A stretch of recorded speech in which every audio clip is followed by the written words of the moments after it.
साजेले कौन पापा बेटा के बारात हो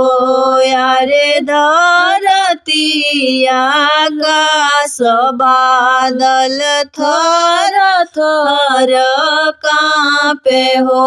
साजेले कौन चाचा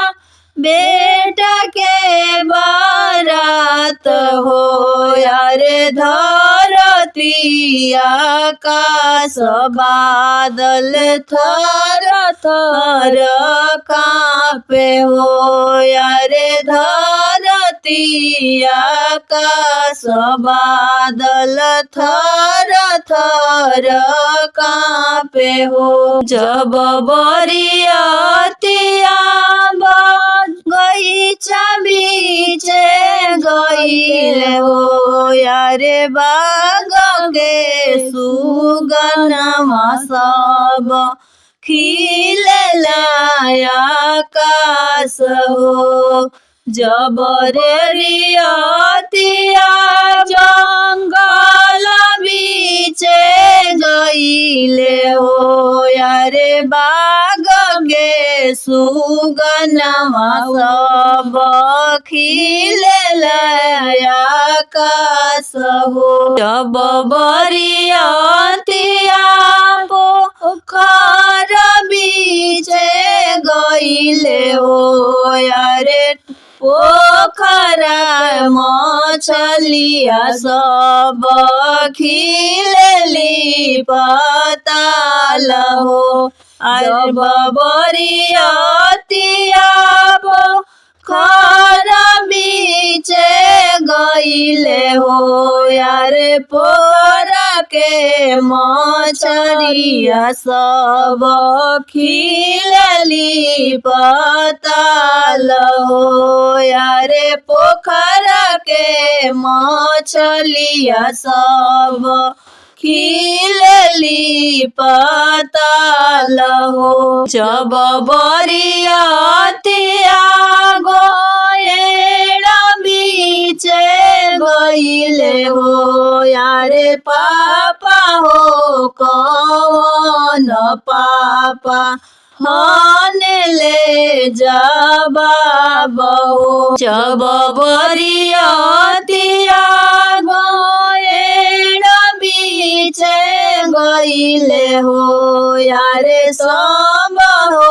कौन समधि हनिले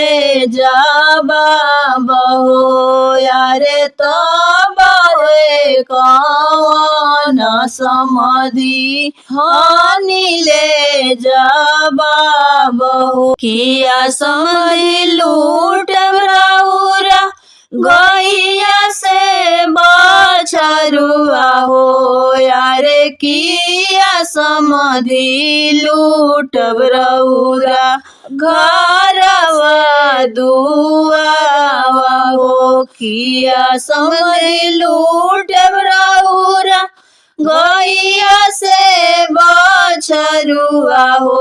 यारे किया रउरा लूट समधि घरवा दुआर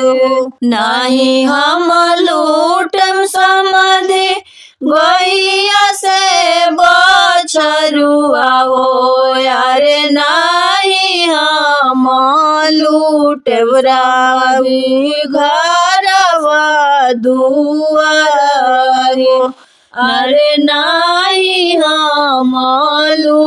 लूटबराउर घरवा दुआर हो मड़वा में लूटम समधि समधि लियापन हो यारे कोहबर में लूटम समधि लक्ष्मी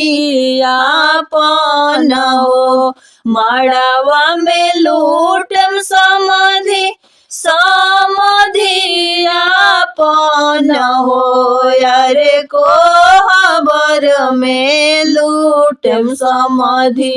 लक्ष्मी आपन हो जिनी देखिया हो समधि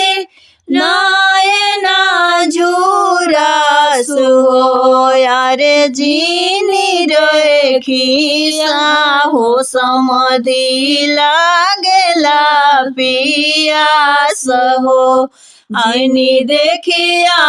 हो समधि नयना जुड़ा सुहो यारे जीनी देखिया हो समधि लागेला पियास हो ताजले कौन चाचा बेटा के बारात हो यारे धरती आकाश बादल थर थर कांपे हो यारे धरती आकाश बादल थर थर कांपे।